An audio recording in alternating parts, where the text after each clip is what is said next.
Hello दोस्तों, this is Rampal and now आज हम एक नया टॉपिक और इसका लेवल कुछ ज़्यादा ही रहेगा क्योंकि अक्टूबर में प्री का पेपर भी है फॉर आईएएस एंड यूपीएससी। सो इस वजह से थोड़ा सा प्लान चेंज किया क्योंकि प्री भी बहुत करीब है। तो इस वजह से इसमें हम प्री को भी लेके चलेंगे इस बार से। ठीक है, तो आज से हम लोग हिस्ट्री स्टार्ट करने जा रहे हैं। क्या स्टार्ट करने वाले हैं? हिस्ट्री। तो पहले प्री पॉइंट ऑफ व्यू से, देन उसके बाद यहाँ पर मेंस का भी पॉइंट ऑफ व्यू रहेगा।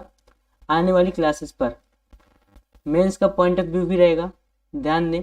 और जितने भी एग्जाम आ रहे हैं, चाहे वो लेखपाल हो चाहे वो एलटी ग्रेड हो, तो सारे के सारे जो फैक्चुअल क्वेश्चन आते हैं हिस्ट्री से रिलेटेड, चाहे वो हिस्ट्री का हो चाहे वो जियोग्राफी का हो, सारे क्वेश्चन यहाँ पे कवर हो जाएंगे।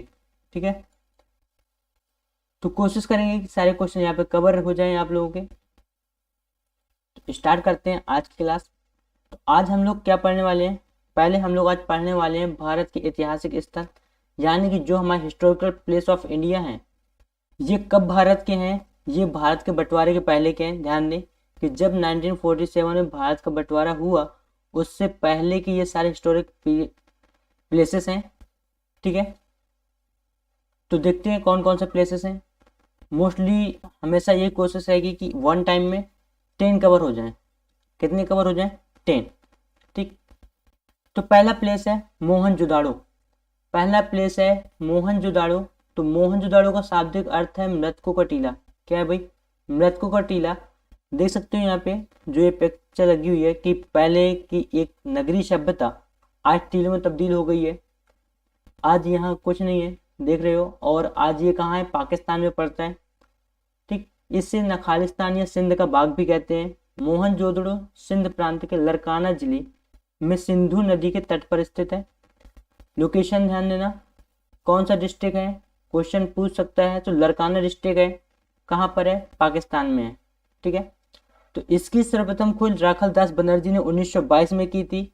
तो जो सबसे पहले इनकी जो है खुदाई है, उत्खनन का काम है, वो राखल दास बनर्जी के द्वारा किया गया 1922 में। देन उसके बाद मोहनजोदड़ो से प्राप्त अन्य पुरातत्व साक्ष्यों में नृत्यरत नारी की काश्य मूर्ति, मुद्रा पर अंकित पशुपति नाथ शिव, गीली मिट्टी पर कपड़े का साक्ष्य मिला है। जो जो साक्ष्य मिले हैं हमें कहाँ से? मोहनजोदड़ो से। वो क्या क्या है? आपका एक गीली मिट्टी पर कपड़े का साक्ष्य मिला है। देन उसके बाद आपके नर्तकी की मूर्ति मिली थी, याद हो। उसके बाद वहां पे हमें कुछ मोहरें मिली थी, जिसमें एक पशुपतिनाथ की मोहर थी। ठीक, तो ये बात यहाँ पे ध्यान देना है कि हमें साक्ष्य क्या क्या मिले हैं। हमारे पास पुरातात्विक साक्ष्य क्या क्या है, मोहनजोदड़ो हो या कोई अन्य हमारा पुरातात्विक स्थल हो। देन उसके बाद आता है मोहनजोदड़ो का सबसे महत्वपूर्ण सार्वजनिक स्थल विशाल स्नानागार है। ये आप पिक्चर दिख रही होगी कि ये जो आपका दिख रहा है, यही है वो ग्रेड बात जो मोहनजोदड़ो में मिला। ठीक है, देन उसके बाद जिसका जलाशय दुर्ग के टीले में है, जबकि मोहनजोदड़ो की सबसे बड़ी इमारत विशाल अन्नागार है, जो 45.71 मीटर लंबा और 15.23 मीटर चौड़ा है। यहाँ अनेक अन्य सार्वजनिक भवन स्थित थे, जिसमें महाविद्यालय भवन, सभा भवन प्रमुख हैं। तो यहाँ पे एक मिस प्रिंट है, ये यहाँ पे मीटर नहीं है, मीटर होगा। ठीक है, यहाँ पर मीटर होगा, मिस टाइपिंग हो गई है। ठीक, तो आप देख सकते हैं क्या क्या इंपॉर्टेंट है मोहनजोदड़ो में। मैं फिर से रिवाइज करा देता हूँ इन बातों को। पहली बात, इसे बोलते कि हम मृतकों का टीला। देन उसके बाद इसे क्या कहा जाता है? नखालिस्तान या सिंध का बाग भी कहते हैं। कहाँ पर है? लरकाना जिले में है। कहाँ? पाकिस्तान में। सबसे पहले इसकी उत्खनन का कार्य किसके द्वारा किया गया? तो राखल दास बनर्जी। और ईयर बहुत इंपॉर्टेंट है, ध्यान देना। राखल दास बनर्जी, ईयर बहुत इंपॉर्टेंट है, 1922 ईयर बहुत इंपॉर्टेंट है। देन उसके बाद हमें वहां से क्या क्या मिला? मोहरें मिली हैं, नर्तकी की मूर्ति मिली है, मुद्रा पर अंकित पशुपतिनाथ की शिव मूर्ति मिली है, गीली मिट्टी पे कपड़े के साक्ष्य मिले हैं। देन उसके बाद मोहनजोदड़ो का महत्वपूर्ण स्थलों के बारे में बात करें तो अगर सबसे बड़ा पूछता है तो विशाल अन्नागार होगा, और अगर सार्वजनिक स्थल पूछता है तो विशाल स्नानागार होगा, ग्रेट बाथ जिसे बोला जाता था। और अगर अन्नागार की जो है डायमेंशन पूछता है तो 45.71 मीटर ये लंबा है और 15.23 मीटर चौड़ा है, ठीक है। और अगर यहाँ पर अन्य भवनों की बातें की जाए, अन्य सार्वजनिक प्लेसेस की बातें की जाए, तो उनमें से महाविद्यालय इंपॉर्टेंट है और उसके बाद सभा भवन, ठीक, ये इंपॉर्टेंट पॉइंट है। देन नेक्स्ट देखते हैं, आपका देन बाद में आता है एक ऐतिहासिक स्थल है अहमदनगर। तो अहमदनगर की स्थापना 1490 ईस्वी में मलिक अहमद निजाम शाही ने की थी। बहुत ध्यान सुन इन पॉइंट्स को, ये सारे facts exam point of view से बहुत इंपॉर्टेंट है। मलिक अहमद निजाम शाही ने अहमदनगर की स्थापना कब की? तो 1490 में। देन उसके बाद कहाँ पर है? महाराष्ट्र में है। यह निजाम शाही सुल्तानों की राजधानी रहा। फिर यह 13वीं शताब्दी में बहमनी साम्राज्य के अंतर्गत था। किस साम्राज्य के अंतर्गत था? अगर पूछा जाए कि 13वीं शताब्दी में अहमदनगर किस साम्राज्य के अंतर्गत आता था, तो वो है बहमनी साम्राज्य। कौन साम्राज्य? बहमनी साम्राज्य। देन उसके बाद अहमदनगर यादवों से लेकर के, ध्यान देना यहाँ पर किन किन लोगों ने राज किया, यादवों से लेकर के मराठों तक की गतिविधि का प्रमुख केंद्र रहा है। देन उसके बाद अकबर ने जब इस पर आक्रमण किया तो चांद बीबी ने उसकी सेनाओं का डरकर मुकाबला किया, पर अंत में अकबर ही जीता था, ठीक। चांद बीबी के साथ यहाँ पर अकबर का युद्ध हुआ था, तो उसमें जो अकबर की जीत हुई थी, लेकिन चांद बीबी ने भी काफी डटकर सामना किया। तो उसके बाद मुगलों को अहमदनगर की स्वतंत्र सत्ता का बराबर प्रतिरोध झेलना पड़ा। देन उसके बाद आता है आपका कि 1637 ईस्वी में शाहजहां ने अहमदनगर को मुगल सत्ता में लिया और औरंगजेब के बाद यह मराठों के अधीन आ गया। तो ध्यान दें, मुगलों से अहमदनगर कब फ्री हुआ? औरंगजेब के बाद। औरंगजेब के बाद, यानी कि अगर देखा जाए तो मोस्टली औरंगजेब कब खत्म होता है? 1707 में। कब खत्म होता है? 1707 में। तो उसके बाद 1707 के बाद अहमदनगर मराठाओं के कब्जे में रहा, मराठाओं ने यहाँ राज किया, ठीक है। और यहाँ पर एक फेमस प्लेस है, ये जो पिक में दिख रहा है पिक्चर में, ये है सिद्धि विनायक मंदिर, जहाँ पर 250 सूंड की गणेश सिद्धि विनायक जी बहुत फेमस है अहमदनगर में ही, ठीक। और ये जो आपको दिख रहा है ये है अहमदनगर का किला, ये जो दिख रहा है ये है अहमदनगर का किला, तो ठीक है, इंपॉर्टेंट पॉइंट है। ध्यान दें कि अहमदनगर का किला और वहां का सिद्धि विनायक मंदिर, कभी कभी सिद्धि विनायक मंदिर के बारे में आ जाता है। देन आपका नेक्स्ट ऐतिहासिक स्थल है नचना कोठार। कौन सा है? नचना कोठार। तो नचना कोठार कहाँ है? मध्य प्रदेश में है, छिंदवाड़ा जिले में। यहाँ पर ध्यान क्या है, कहाँ पर है? मध्य प्रदेश, छिंदवाड़ा जिले में। देन उसके बाद इसे ओनली नचना के नाम से भी जानते हैं और इसे नचना कोठार के नाम से भी जानते हैं, ठीक है। दो नाम याद रखने हैं कि नचना किसे कहते हैं और जो नचना कोठार कैसे कहते हैं। कहाँ है? एमपी, मध्य प्रदेश में है, छिंदवाड़ा जिले में। देन उसके बाद यह गुप्तकालीन पार्वती मंदिर अपनी नागर शैली के लिए प्रसिद्ध है। तो ये जो मंदिर दिख रहा है, ये जो मंदिर दिख रहा है, यही आपका जो है क्या है? पार्वती मंदिर था ये, ठीक है, ये पार्वती मंदिर था और नागर शैली इसकी फेमस है वहां पे, और ये नागर शैली में बना हुआ है, ठीक। उसके बाद अगर बात करें तो यहाँ पर चतुर्मुखी महादेव मंदिर भी बहुत फेमस है। तो दो प्लेसेस याद रखने हैं, पहला एक पार्वती मंदिर जो कि गुप्तकालीन है, नागर शैली में बना हुआ है, ठीक। उसके बाद चतुर्मुखी महादेव मंदिर भी यहाँ का बहुत फेमस है। कहाँ? नचना कोठार। मैं फिर से रिवाइज करता हूँ, नचना कोठार कहाँ पर है? एमपी में है। जो पॉइंट इंपॉर्टेंट है, याद करने लायक है, एमपी में किस जिले में? छिंदवाड़ा डिस्ट्रिक्ट में। उसके बाद इसे किस नाम से और जाना जाता है? इसे ओनली नचना के नाम से भी जानते हैं। किस नाम से? ओनली नचना के नाम से। तो फेमस किस किस चीज के लिए है? तो पहली बात है उसका पार्वती मंदिर, देन उसके बाद आता है महादेव का चतुर्मुखी मंदिर, ठीक। नेक्स्ट हिस्टोरिकल प्लेस है थानेश्वर। थानेश्वर कहाँ पर है? तो अगर देखा जाए तो थानेश्वर हरियाणा में कहाँ पर? अंबाला एवं करनाल के मध्य में स्थित है। तो आप देख सकते हो कि लोकेशन कहाँ पर है थानेश्वर की, अंबाला और करनाल।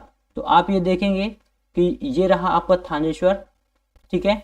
उसके बाद देखेंगे उसी के बगल से कुरुक्षेत्र है, तो ये हरियाणा वाला इलाका है पूरा। फिर उसके बाद यहाँ पे देखें तो हमारे यहाँ पे जो थानेश्वर है वो साहित्य विशेषकर हर्षचरित में थानेश्वर का बृहद उल्लेख मिलता है, ठीक है। हर्षचरित पे नगर सरस्वती तथा दसद्वती नदी के मध्य बसा हुआ था। तो वहां पे दो नदियां हैं, उनके मध्य थानेश्वर बसा हुआ है। इससे ब्रह्मावर्त क्षेत्र को केंद्र बिंदु माना जाता था।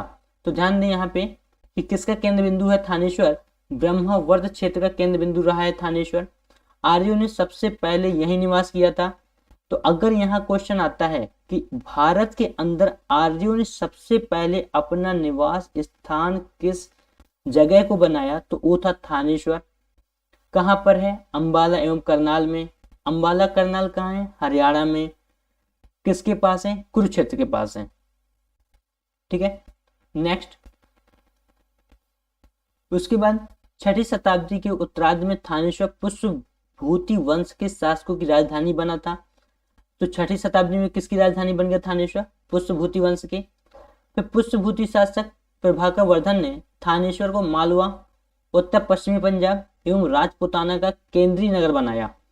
ध्यान दो कि यहाँ पर किस शासक की बात हो रही है, पुष्पभूति शासक प्रभाकर वर्धन ने थानेश्वर को मालवा, कौन कौन से प्लेस, मालवा, उत्तर पश्चिमी पंजाब एवं राजपुताना का केंद्रीय नगर बनाया था। यानी कि ये सेंट्रल में इसे रखा और वहां से उन्होंने अपना शासन भी चलाया, काफी टाइम तक शासन चलाया यहाँ से।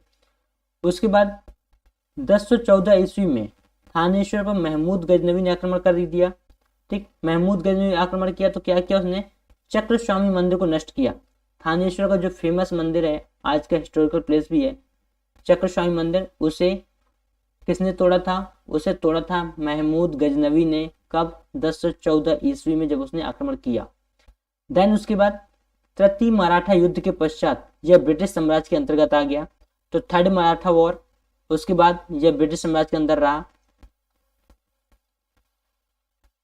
ठीक, आपका नेक्स्ट हिस्टोरिकल प्लेस आता है बनावली। तो बनावली कहाँ है, हरियाणा में ये भी है, लेकिन कहाँ, हिसार जिले में है। ध्यान दें किस प्लेस पे है, हिसार डिस्ट्रिक्ट में है ये बनावली। ठीक, ये क्यों फेमस है, ये भी हमारा हड़प्पा सिविलाइजेशन के टाइम का ही प्लेस है। और इस स्थल का उत्खनन 1973 में RS विष्ट ने करवाया था। ये इंपॉर्टेंट पॉइंट है, इसे याद रखें कि इसका उत्खनन किसने करवाया, RS विष्ट ने। कब कराया, 1973 में।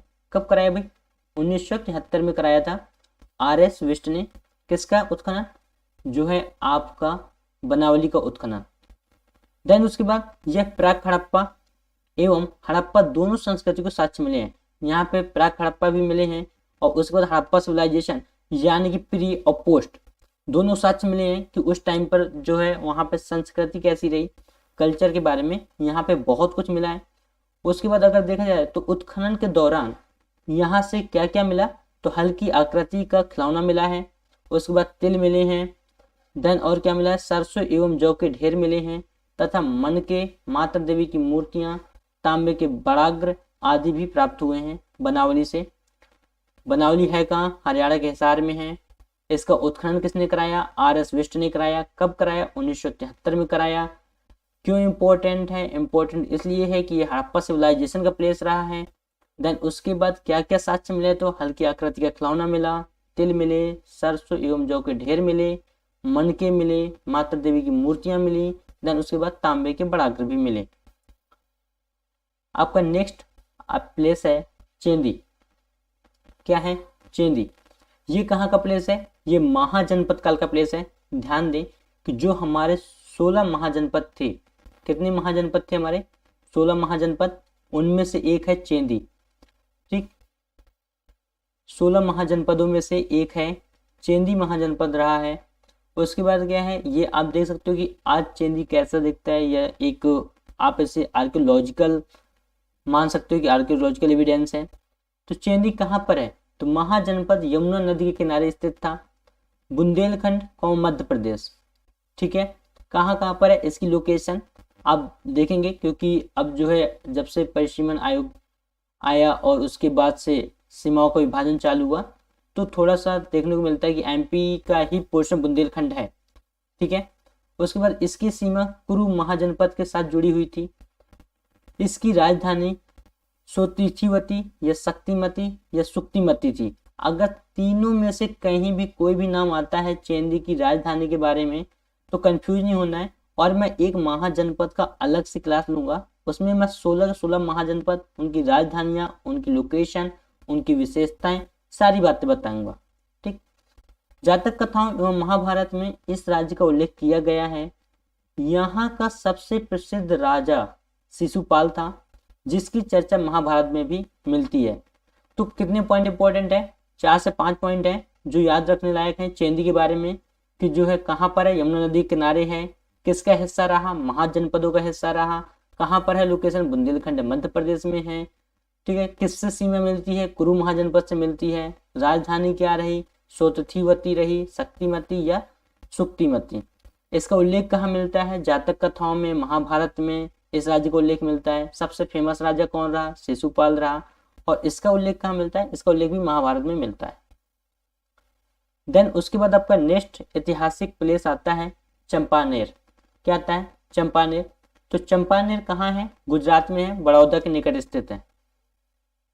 लोकेशन बहुत इंपॉर्टेंट है, मैं बार बार बोल रहा हूँ कि जब तक इन प्लेसेस की लोकेशन याद नहीं होगी तो जितने फैक्चुअल क्वेश्चन हैं एग्जाम में आने वाले, चाहे वो एलटी ग्रेड हो, चाहे वो लेखपाल हो, चाहे वो एसएससी में आने वाला एसएस का क्वेश्चन हो, चाहे वो सिविल में आने वाला क्वेश्चन हो, जब तक लोकेशन याद नहीं होंगी तब तक फैक्चुअल क्वेश्चन रॉन्ग होते रहेंगे, ये याद रखिएगा।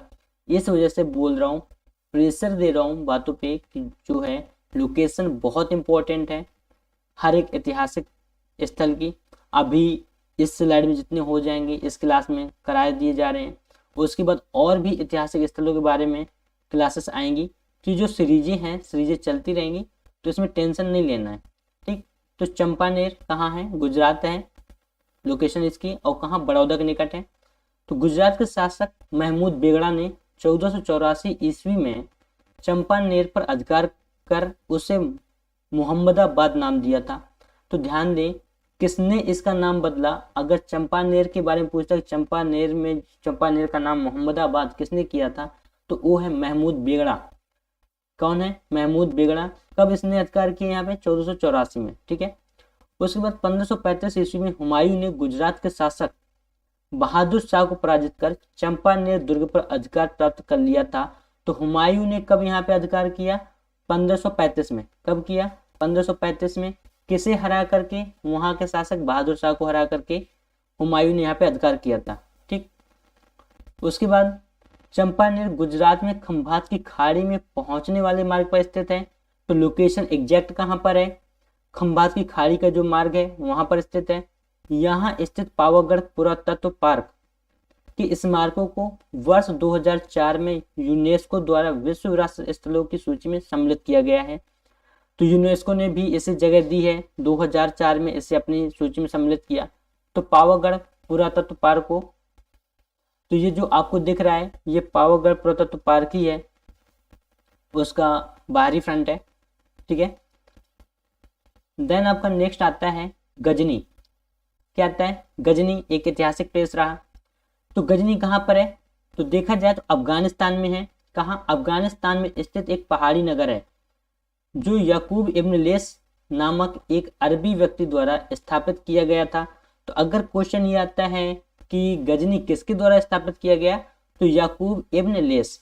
ठीक है, देन उसके बाद 962 ईस्वी में अलक्तगीन नामक तुर्क ने यहाँ एक छोटे से राज्य की स्थापना कर गजनी को राजधानी बनाया। तो गजनी को राजधानी किसने बनाया? अलक्तगीन ने बनाया। अलक्तगीन ने स्थापित नहीं किया, अलक्तगीन ने राजधानी बनाया था। कब? 962 में। ठीक, उसके बाद उसका पौत्र सुल्तान महमूद था। कौन था पौत्र? ध्यान दो, पौत्र बता देता हूँ। पौत्र बोलते कैसे हैं? एक पुत्र होता है, ठीक है, पुत्र का बेटा पौत्र, यानी कि पोता। ठीक, तो कौन था? महमूद था, जो महमूद गजनवी के नाम से प्रसिद्ध भी हुआ।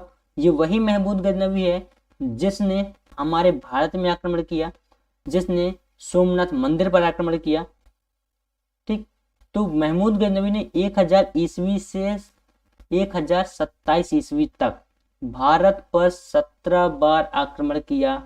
ध्यान दें, कब से कब तक? 1000 से 1027 ईस्वी तक। 1000 से 1027 ईस्वी तक 17 बार। कितने बार? 17 बार ये याद रखना, जिनमें से सबसे फेमस कौन सा था, जिनमें से सबसे फेमस था सोमनाथ मंदिर का आक्रमण। कौन सा? सोमनाथ मंदिर का आक्रमण।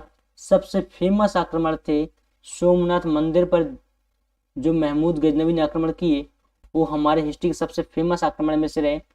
तो कब इसकी टाइमलाइन अगर पूछता है तो 1000 से 1027 ईस्वी तक, ये याद रखना, इंपॉर्टेंट पॉइंट है। ठीक। गजनी व्यापारिक केंद्र तथा बड़े बड़े भवनों, चौड़ी सड़कों और संग्रहालयों से परिपूर्ण था। लेकिन 1151 ईस्वी में गोर वंश के आलाउद्दीन हुसैन ने इस नगर पर आक्रमण कर उसे जलाकर खाक कर दिया। तो अगर इसे नष्ट करने वाला कौन है, तो इसे नष्ट करने वाला है आलाउद्दीन हुसैन। ठीक। कब आक्रमण किया? 1151 ईस्वी में। किस वंश का शासक रहा? गोर वंश का शासक रहा।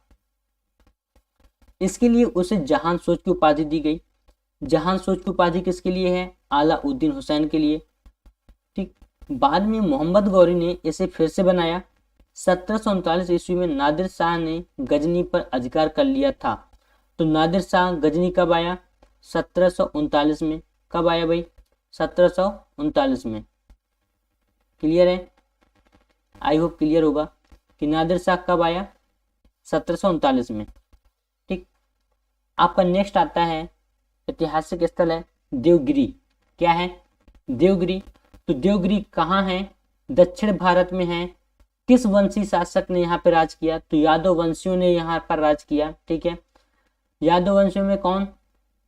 तो देवगिरी की स्थापना दक्षिण भारत के यादव वंशी शासक भिल्लम चतुर्थ ने महाराष्ट्र में की थी। किसने की? भिल्लम चतुर्थ ने इसकी स्थापना की। सल्तनत काल में अलाउद्दीन खिलजी ने यहाँ के शासक रामचंद्र देव को हराकर इस नगर को खूब लूटा। तो ध्यान दें, स्थापना किसने की? भिल्लम चतुर्थ ने। कहाँ है लोकेशन? महाराष्ट्र में है। उसके बाद इसे सबसे पहले जो है, अगर यहाँ से अलाउद्दीन खिलजी की बात करें तो किसे हरा करके अलाउद्दीन खिलजी ने यहाँ पे राज किया? रामचंद्र देव को। ठीक। देन उसके बाद सुल्तान मोहम्मद तुगलक जब दिल्ली की गद्दी पर बैठा तो उसे दक्षिण भारत में देवगिरी की केंद्रीय स्थिति पसंद आई। ठीक। तो उसे क्या पसंद आया? लोकेशन पसंद आया। तो आप देख सकते हैं ये देवगिरी की एक पिक है, वहां के किले की पिक है, जो आज इस टाइप से खंडर में तब्दील हो चुका है, जहां पर अलाउद्दीन खिलजी ने भी राज किया, जिसकी स्थापना यादव वंशी शासक भिल्लम चतुर्थ ने की। कहाँ? महाराष्ट्र में। ठीक। देन उसके बाद सुल्तान ने देवगिरी का नाम दौलताबाद रखा। तो आज अगर दौलताबाद जाना जाता है तो किसके किसके बिहाफ पे जाना जाता है? देवगिरी के बिहाफ पे। 1327 ईस्वी में अपनी राजधानी दिल्ली से स्थानांतरित कर दौलताबाद ले गया। बाद में राजधानी पुनः दिल्ली ले आई गई। ठीक। तो दौलताबाद दिल्ली, पहले दिल्ली से दौलताबाद लेके जाया गया, फिर दौलताबाद से दिल्ली। ठीक। तुगलक को जिन कारणों से पागल कहा जाता है, उन कारणों में देवगिरी को राजधानी बनाना भी एक कारण माना जाता है।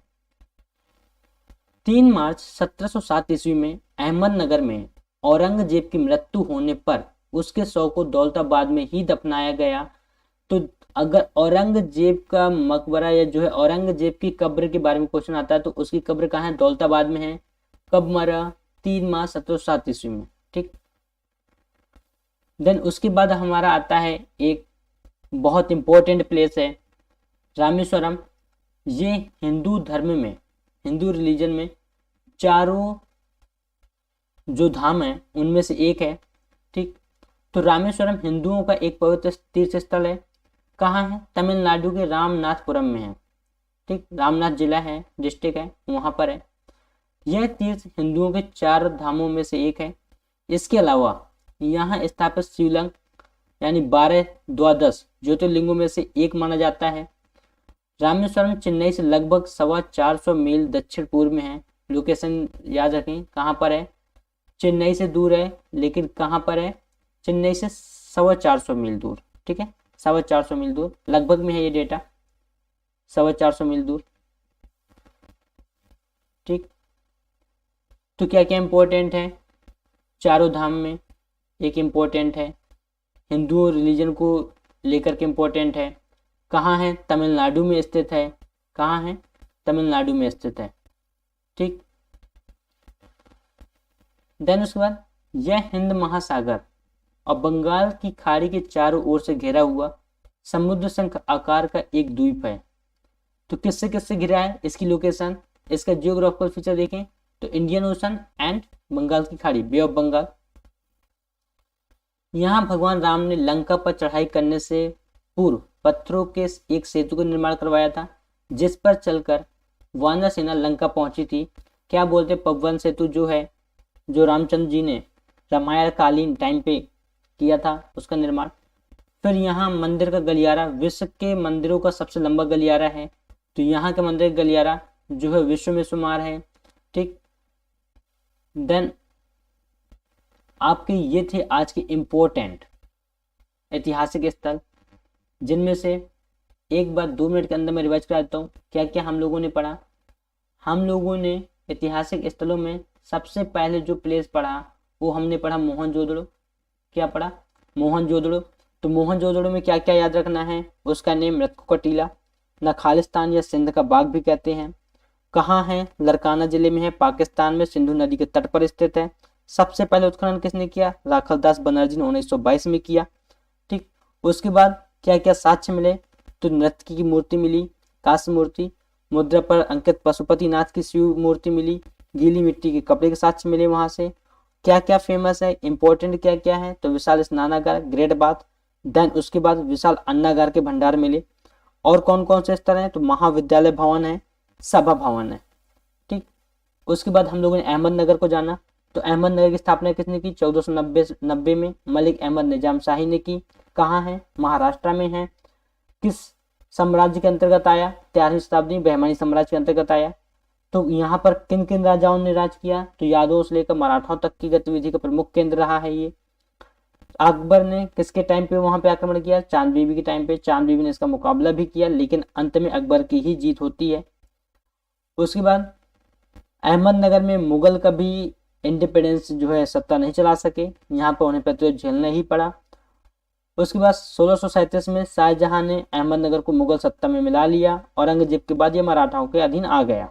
ठीक, क्या क्या फेमस है, सिद्धिविनायक मंदिर फेमस है, और यहाँ का किला, अहमदनगर का किला ऐतिहासिक है, और जो है ये हमारे हिस्टोरिकल प्लेस का यानी कि टूरिस्ट प्लेस का भी एक प्रमुख केंद्र है आज। ठीक, फिर नचना कोठार के बारे में पढ़ा। नचना कोठार कहाँ है, मध्य प्रदेश के छिंदवाड़ा जिले में है। ठीक, इसे नचना के नाम से भी केवल जानते हैं। क्यों ये इंपॉर्टेंट है, गुप्तकालीन पार्वती मंदिर इसकी नागर शैली के लिए फेमस है, जाना जाता है। और क्या फेमस है, चतुर्मुखी महादेव मंदिर फेमस है। फिर उसके बाद हमने जाना कि थानेश्वर कहाँ है। थानेश्वर अंबाला करनाल में है। अंबाला करनाल कहाँ पर है, हरियाणा में है। हरियाणा में किस जगह पर, कुरुक्षेत्र के पास। ठीक, ये संस्कृत साहित्य विशेषकर हर्षचरित में इसका उल्लेख मिलता है। उसके बाद देखा जाए तो ये जो नगर है ये सरस्वती और दस्वती नदी के बीच में बसा हुआ है। ठीक, यह ब्रह्मावर्त का क्षेत्र जो है केंद्र बिंदु माना जाता रहा। आर्यों ने यहाँ पर सबसे पहले निवास किया। देन उसके बाद पुष्पभूति वंश के शासकों की राजधानी बनाई 6वीं शताब्दी में। ठीक, फिर देन पुष्पभूति शासक प्रभाकर वर्धन ने थानेश्वर को मालवा, उत्तरी पश्चिमी पंजाब एवं राजपुताना का केंद्रीय नगर बनाया। देन 1014 में थानेश्वर पर महमूद गजनवी ने आक्रमण किया। देन उसके बाद क्या हुआ कि आक्रमण करने के फलस्वरूप जो वहां पर रिजल्ट निकला वो था चक्र स्वामी मंदिर को उसने नष्ट कर दिया था, एकदम की बिल्कुल रूइन में बदल दिया था। देन यहाँ पे तृतीय मराठा युद्ध के पश्चात यह ब्रिटिश साम्राज्य के अंतर्गत आ गया। फिर नेक्स्ट हम लोगों ने ध्यान दिया बनावली के बारे में। कहाँ है, हरियाणा में है। हरियाणा में किस जगह, हिसार जिले में। ठीक, उत्खनन किसने किया, 1973 में RS बिष्ट ने करवाया था। क्यों इंपॉर्टेंट है, प्राग हड़प्पा दोनों संस्कृति को साक्ष्य मिले। ठीक, प्राग हड़प्पा भी मिला और हड़प्पा सिविलाइजेशन के भी साक्ष्य मिले। क्या क्या मिला साक्ष्य में, हल्की आकृति का खिलौना मिला, तिल मिला, सरसों मिले, जौ के ढेर मिले, मनके मिले, माता देवी की मूर्तियां मिली, तांबे के बड़ागर मिले। तो उसके बाद क्या इंपॉर्टेंट रहा, चेंदी। चेंदी क्या है, महाजनपद काल के टाइम का एक महाजनपद है। कहाँ है, यमुना नदी के किनारे स्थित है। Location Bundelkhand MP। ठीक, किससे सीमा साझा करता है, कुरु महाजनपद के साथ यह सीमा साझा करता है। राजधानी क्या क्या रही, तो सोत्तीवती, उसी को शक्तिमती के नाम से जानते हैं, उसी को सुक्तिमती के नाम से भी जाना जाता है। उल्लेख कहाँ मिलता है, जातक कथाओं में, महाभारत में। ठीक, क्यों फेमस रहा और यहाँ कौन सा राजा फेमस रहा, तो शिशुपाल था जो यहाँ पे फेमस राजा रहा। क्यों? क्योंकि ये महाभारत टाइम का राजा रहा और इसका उल्लेख महाभारत में मिलता है।